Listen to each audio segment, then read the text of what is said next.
নমস্কার, আশা করি সবাই সুস্থ আছেন, ভালো আছেন। এরপরে আসি ওয়েট লস। কিভাবে আপনি তাড়াতাড়ি ওয়েট লস করতে পারবেন। এরপর তাড়াতাড়ি বলতে যে একেবারে আমি 1 সপ্তাহের মধ্যে 5 কেজি ওজন কমিয়ে দেব। অনেক সময় অনেক অ্যাডভার্টাইজমেন্ট আপনারা দেখেন, অনেক কিছু মেডিকেটেড প্রোডাক্টও বেরিয়ে গেছে মার্কেটে। এটা খান 1 সপ্তাহের মধ্যে 5 কেজি ওজন কমিয়ে দেবে, এইটা খান 1 মাসের মধ্যে 5 কেজি 10 কেজি ওজন কমিয়ে দেবে। এরকম নানা রকম অনেক কিছু থাকে, কিন্তু সেই সবের পথে একদমই হাঁটবেন না।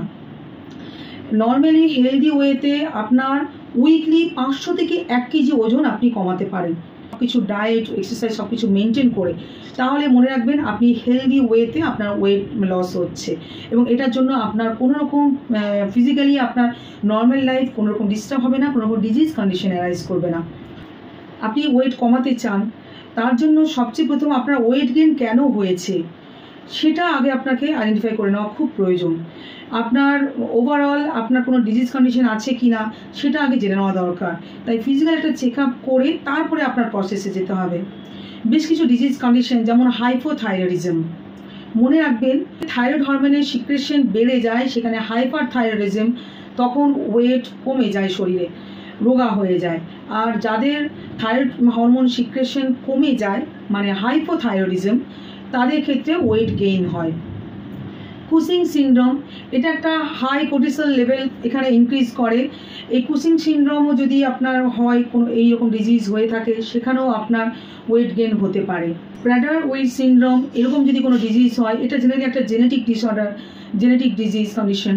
এটাও যদি হয় সেক্ষেত্রেও কিন্তু আপনার অটোমেটিক্যালি একটা ওয়েট গেইনের টেন্ডেন্সি থাকবে। আপনি মনে করছেন আমি সেরকমভাবে কিছু খাচ্ছি না, আপনি মোটামুটি নর্মালি থাকার চেষ্টা করছেন, তবুও আপনার যেন এক্সেস ওয়েট গেইন হয়ে যাচ্ছে। তাছাড়া আপনার যাদের আর্থারাইটিসের সমস্যা থাকে, অ্যাজমার সমস্যা থাকে, তাদের কোথাও না কোথাও বডি মুভমেন্ট এগুলো একটু কম হয়, তারা ওয়ার্কআউট খুব বেশি করতে পারেন না, সেইভাবে ঠিক নর্মালি অ্যাক্টিভিটিসগুলো খুব ভালো করে করতে পারেন না। তখন তাদের এই যে মুভমেন্ট অ্যাজ এ হোল কমে যাচ্ছে ব্যথার জন্য, বা ফুলেও যায় অনেক সময়, আর্থারাইটিসের ক্ষেত্রে অনেকটা ফুলে যায়, তখনও কিন্তু দেখা যায় যে ওয়েট গেইন অনেক বেশি হয়ে গেছে।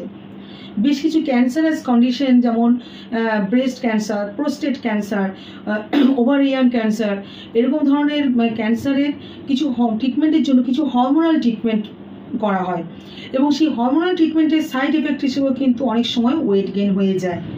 বা অনেক সময় দেখা গেছে যে কন্ট্রাসেপটিভ, বেশ কিছু কন্ট্রাসেপটিভ পিলস আছে, যে আপনি ফ্যামিলি প্ল্যানিং প্রসেসে আছেন, কন্ট্রাসেপটিভ পিল ইউজ করছেন, সেখানেও খুব বেশি কন্ট্রাসেপটিভ পিলস খাওয়া হলে, বা হয়তো ওই মেডিসিনটা আপনার জন্য ঠিক পুরোপুরি সুটেবল হচ্ছে না, আপনার ওয়েট গেইন অনেকটা হয়ে যেতে পারে। তো এগুলোকে আইডেন্টিফাই করতে হবে আগে। কিছু কিডনি ডিজিজের ক্ষেত্রেও যেহেতু সেখানে ফ্লুইড রিটেনশন একটা ব্যাপার থাকে কিডনি ডিজিজের ক্ষেত্রে, তো তখনও আপনার ওয়েট গেইন হওয়ার চান্স বেড়ে যায়। যদি দেখা যায় যে আপনার ডেলি ওয়েট 2 থেকে 3 পাউন্ড পার ডে বেড়ে যাচ্ছে, তো তখনই আপনাকে 1 পাউন্ড হচ্ছে 454 গ্রাম, তো 2 থেকে 3 পাউন্ড যদি দেখা যায় যে পার ডে আপনার ওয়েট গেইন হয়ে যাচ্ছে, তাহলে কিন্তু আপনাকে ভাবতে হবে যে আপনার প্রথমেই আপনাকে ডক্টরের কাছে যেতে হবে। আপনার এই সব চেক আপগুলো আগে করে নেওয়া দরকার, যে আমি যেগুলো বললাম এরকম কোনো ধরনের ডিজিজ কন্ডিশন কারণ আছে কি না আপনার ওয়েট গেইনের পেছনে। যদি দেখেন যে আপনার ওয়েট গেইনের পেছনে এইসব কোনো রকম ডিজিজ কন্ডিশন নেই, আপনি তবুও আপনার ওয়েট গেইন হয়ে গেছে, আপনি ওভারওয়েট, তাহলে তারপরে আপনাকে একটা প্রসেস মেনটেন করতে হবে। এরপর সবচেয়ে প্রথম হচ্ছে কি, আপনি আগে নিজে ক্যালকুলেশন করে নিতে হবে যে আপনার পার ডে কত ক্যালোরি আপনার নেওয়া প্রয়োজন। এটা হচ্ছে জাস্ট পেশেন্ট পারপাসে আমি বলছি, পেশেন্টদের জন্য রাফলি একটা ক্যালকুলেশন। আপনার যে প্রেজেন্ট ওয়েট তার সঙ্গে মাল্টিপ্লাই করুন 13 দিয়ে, গুণ করুন। আপনার যদি 70 কেজি ওজন হয়, আপনি 13 দিয়ে গুণ করুন, তাহলে 910 ক্যালোরি আপনার পার ডে আপনাকে নিতে হবে। এটা তাদের জন্য যারা কোনো রকম এক্সারসাইজ করেন না, একেবারেই সেরকম ওয়ার্কআউট কিছু করেন না, একটা সেডেন্টারি লাইফ পাঠান বা বসে বসে কাজ করা এরকম আছে, তাদের জন্য এই আপনাকে ক্যালকুলেশনটা করতে হবে। আর যারা মাঝে মধ্যে সপ্তাহে 1-2 দিন একটু হাত পা ছোড়েন, একটু ওয়াকিং করেন, একটু এক্সারসাইজ করেন, বা ঘরের কাজকর্ম হোক বা বাইরে আপনি যান, হাঁটাহাঁটি কিছু করেন, মোটামুটি একটু এক্সারসাইজ করার অভ্যেস আছে, কোনো রকমে হয়তো 1-2 দিন একটু করছেন, তাদের জন্য বলবো ওয়েটের সাথে আপনি 15 দিয়ে মাল্টিপ্লাই করুন। একই ব্যাপার, যেটা যে ধরুন জাস্ট 70 কেজি ধরলাম, 15 দ্বিগুণ করে 1050 আপনার ক্যালোরি সেক্ষেত্রে আপনাকে পার ডে খেতে হবে। আর যারা মোটামুটি ভালো করেই বেশ রেগুলার এক্সারসাইজ করতে পারেন, মোটামুটি 4-5 দিন খুব ভালো করেই এক্সারসাইজ করেন, যেরকম উচিত 30 থেকে 40 মিনিট 35 মিনিট আপনি এক্সারসাইজ করছেন বা সেরকম ওয়ার্কআউট করছেন ভালো করে, তো সেক্ষেত্রে তখন আপনার যে ওয়েট তার সাথে আপনি 18 দিয়ে মাল্টিপ্লাই করুন, দিয়ে আপনি পার ডে 1260, ধরুন 70 কেজি ওয়েট ধরলাম, তাহলে 1260 ক্যালোরি পার ডে আপনি খেতে হবে। এরকমভাবে আপনাকে আপনার ক্যালোরিটা ক্যালকুলেশন করতে হবে। কেন আপনার পার ডে ক্যালোরি অতিরিক্ত ওয়েট কমাতে গিয়ে আমি যে ক্যালকুলেশন বললাম মোটামুটি রাফলি এই ক্যালকুলেশনে চলবেন। একেবারেই আপনার যে মেয়েদের জন্য বলবো 1200 ক্যালোরি থেকে নিচে একেবারে 1200 ক্যালোরি নিচে করে দিয়েছেন, দিয়ে আপনি ওই ক্যালোরি মেনটেন করতে গিয়ে আপনার শরীর দুর্বল হয়ে যাচ্ছে, আপনি মাথা ঘুরে হয়তো পড়ে যাচ্ছেন, সাডেন প্রেশার ফল হয়ে যাচ্ছে, সুগার ফল হয়ে যাচ্ছে। আর জেন্টসদের জন্য বলবো পার ডে 800 ক্যালোরি জেনারেলি, মানে যদি আপনার কোনো ডিজিজ কন্ডিশন না থাকে, এটা বারবার মাথায় রাখবেন। আপনি ডায়েটের সাথে কিছুটা এক্সারসাইজ আপনি করতে পারেন ভালো করে, রেগুলার আপনি মোটামুটি খুব স্ট্রেনাস এক্সারসাইজ না হোক তবু মোটামুটি আপনি এক্সারসাইজ করতে পারছেন, 15 মিনিট হলেও আপনি বেশ সুন্দর রেগুলার আপনি এক্সারসাইজ করছেন, তার সাথে আপনি ডায়েট প্ল্যান মেনটেন করছেন। এটা যদি করতে পারেন তাহলে সেখানে আপনার ডায়েটটা আপনি আরেকটু খাবার খেতে পারবেন। আপনি যদি একটু ফুডি হয়, জেনারেলি দেখা গেছে ডিজিজ কন্ডিশন ছাড়া যারা মোটা হয় তারা একটু ফুডি হয়, এটা খুবই বাস্তব সত্য। তো সেক্ষেত্রে একটু কন্ট্রোল করতে হবে, এবং যদি আপনি এক্সারসাইজটা ভালো করে করেন তাহলে আপনার খাবারের সাথে কম্প্রোমাইজটা একটু কম করতে হবে।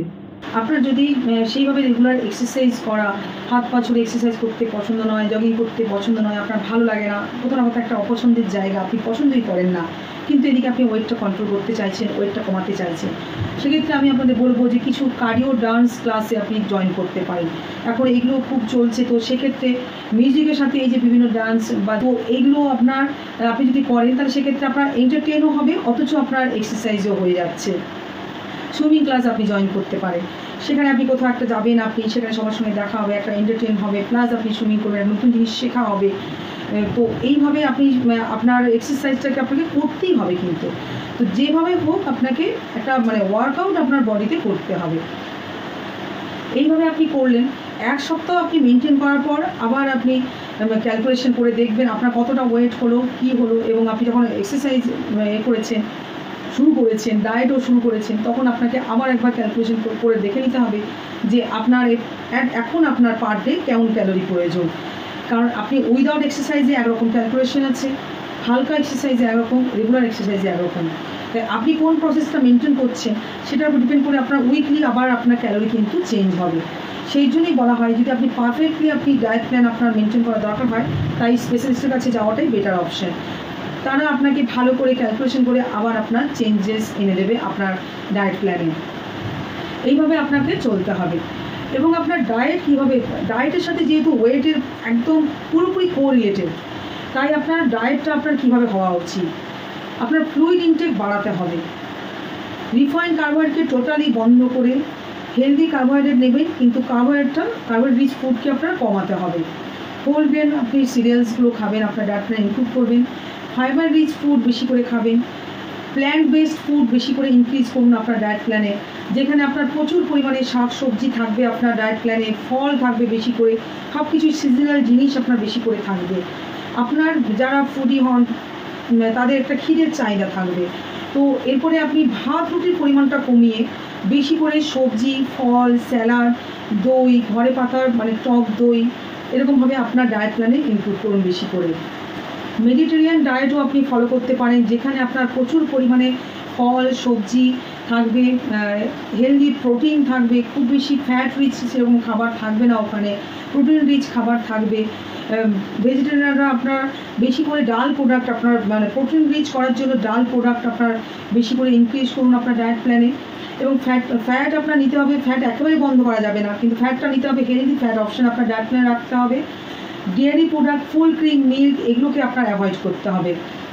সেগুলোকে অ্যাভয়েড করে আপনার ডাবল টোন মিল্ক নিতে হবে, কিন্তু বেশি করে তেল ঘি এগুলোকে আপনাকে অ্যাভয়েড করতে হবে, প্রসেস ফুডগুলোকে অ্যাভয়েড করতে হবে, প্রিজারভেটিভ দেওয়া আছে এমন জিনিস, এমন প্যাকেজিং ফুড এগুলোকেও টোটালি অ্যাভয়েড করতে হবে। বিভিন্ন ধরনের ফাস্ট ফুড, স্ন্যাক্স এগুলোকে অ্যাভয়েড করুন।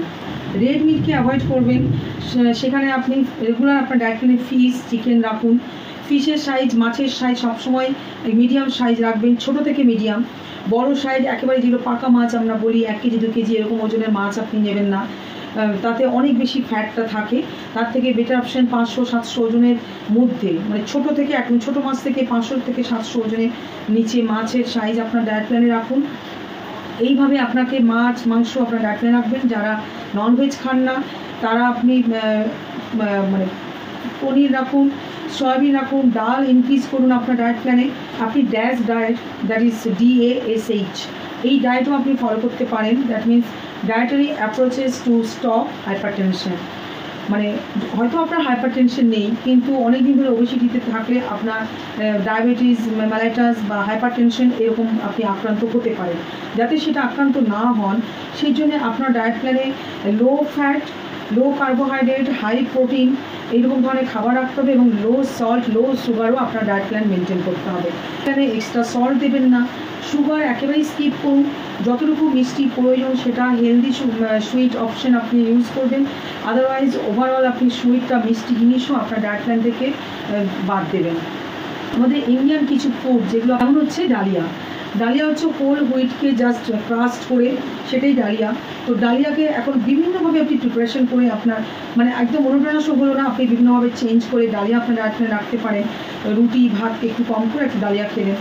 ওটস আপনি রাখতে পারেন, কিনোয়া, রাগি এরকমভাবে আপনার ডায়েট প্ল্যানে আপনি রাখুন। এইসব মানে হেলদি কার্বোহাইড্রেট, যেগুলো whole grain, fibre rich, protein rich, কিন্তু কার্বোহাইড্রেটটা একটু কম হবে, এইগুলো আপনার ডায়েট প্ল্যানে ইনক্লুড করুন। আরেকটা জিনিস ত্রিফলা বলা হয়, যেটা হচ্ছে হরিতকি, আমলকি আর বহেরা, এই 3টে জিনিস, 3টে ফ্রুট, এগুলো শুকনো করেও রেডিমেড আপনি যে কোনো দশকর্মা দোকানে পেয়ে যাবেন। এগুলোকে আপনি যদি ভালো করে রাতে ধুয়ে সোক করে সেই জলটা সকালে আপনি খান, সেই জলটা আপনার সকালে খালি পেটে খেলে আপনার ডাইজেশনও খুব ভালো হবে। এই ত্রিফলাতে থাকে প্রচুর পরিমাণে ভিটামিন সি, ফ্ল্যাভোনয়েড, অ্যান্টিঅক্সিডেন্ট। তো সেই জন্যে আপনার অ্যাজ এ হোল আপনার শরীরকে ইমিউনিটি বুস্ট করতে খুব ভালো সাহায্য করবে, আপনার ক্যালোরি বার্ন করতে সাহায্য করবে, আপনার ডাইজেশন খুব ভালো থাকবে, আপনার রেগুলার বাওয়েল ক্লিয়ার হবে, এবং আপনি একটা হেলদি লাইফ আপনি লিড করতে পারবেন। এইভাবে ওভারঅল আপনাদের আমি বললাম যেভাবে, সেইভাবে আপনি আপনার ডায়েট প্ল্যান মেনটেন করুন, রেগুলার এক্সারসাইজ করুন। 40 থেকে 50 মিনিট খুব ভালো করে এক্সারসাইজ করা দরকার আপনার ওয়েট লস করার জন্য। তো আমাদের যে রিসেন্টলি আমাদের রেসলার যে ভিএস ফোগাট, তার যে সমস্যাটা হয়েছিল কোনো কারণে, সেটা আমরা জানি না এক্স্যাক্টলি উনি কী খেয়েছিলেন যার জন্য ওনার ওয়েট গেনটা হয়ে গেছিলো। উনি কিন্তু প্রচণ্ডভাবে চেষ্টা করেছিলেন ওনার ওয়েটটাকে আবার যে ওয়েটটা ওনার প্রয়োজন সেটাতে আসা, কিন্তু জাস্ট নানাভাবে এক্সারসাইজ করে, এবং যখনই একদম স্পোর্টসম্যানদের জন্য আমি বলবো যারা স্পোর্টস স্ট্রিমে আছেন, অ্যাথলেটিক্স, রেসলার, তারা তাদের বিভিন্ন ইভেন্টে পার্টিসিপেট করার জন্য ওয়েটের বেশি হলে কিন্তু তাদেরকে ডিসকোয়ালিফাই করে দেওয়া হয়। তো তাদের জন্য আমি বলবো, যখন দেখবেন আপনার ওয়েট এরকমভাবে করার দরকার আছে, আপনি যখন একজন স্পোর্টসম্যান আপনি রেগুলার একটা প্ল্যানে তো থাকবেনই, কিন্তু তবুও যখন 2-3 দিনের মধ্যে দরকার, তখন সেক্ষেত্রে আপনার ফ্লুইড ইনটেক, বিশেষ করে জল, মানে ওয়াটার, মোর ওয়াটার, এরকম একটা প্রসেস আপনাকে চলতে হবে। জলটা অনেক বেশি করে খেতে হবে, এবং এক্সারসাইজও খুব বেশি করে করতে হবে। এমনকি আপনি জিমে যাচ্ছেন বা খুব এক্সারসাইজ করছেন, ওয়ার্কআউট করছেন, এবং জিমের মাঝখানেও 10-15 মিনিট গ্যাপে গ্যাপে কিন্তু আপনাকে একটু করে জল খেতে হবে। কারণ কি, আপনি আপনার ওয়েটটা যে রিডিউস করার চেষ্টা করছেন, খাবারটা কন্ট্রোল করছেন, জলটা বেশি করে খাচ্ছেন। জল যদি না খান, এক্সারসাইজ প্রচুর পরিমাণে করছেন, তখন সেক্ষেত্রে আপনার সোয়েটিং হয়ে আপনার ডিহাইড্রেশন হয়ে যেতে পারে। কোনোরকমভাবে যে ডিহাইড্রেশন না হয় সেটাও আপনাকে মাথায় রাখতে হবে।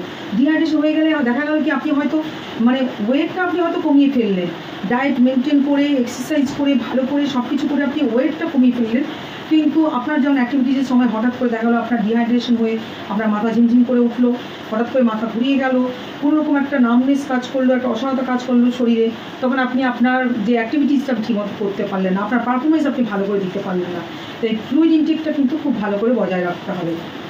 এইভাবে আমি অ্যাজ এ হোল আপনাদের কীভাবে তাড়াতাড়ি ঘরোয়াভাবে আপনি কীভাবে খাওয়া দাওয়া করলে আপনি ওয়েট গেইন করতে পারবেন আর কি করলে আপনি ওয়েট লস করতে পারবেন। আমি অ্যাজ এ হোল আপনাদেরকে বললাম। আর স্পেশালি ওবেসিটির জন্য যারা আগে কোনোভাবে স্কিপ করে গেছেন, আমার চ্যানেলে গিয়ে প্লে লিস্টে আপনারা সার্চ করে দেখবেন ওবেসিটি নিয়ে খুব ভালো করে আরও ডিটেলে টোটাল এপিসোড ওবেসিটির উপরে আছে। তো সেটা আপনারা দেখে নিলে আরও বেশি আপনাদের কাছে ক্লিয়ার হবে। আজকের ভিডিওতে আশা করি আপনারা সবাই উপকৃত হয়েছে। আপনার যদি ভালো লাগে তাহলে প্লিজ আপনার বন্ধুদের মধ্যে আবার শেয়ার করে সবাইকে জানার সুযোগ করে দিন। সবাই সুস্থ থাকুন, ভালো থাকুন। নমস্কার।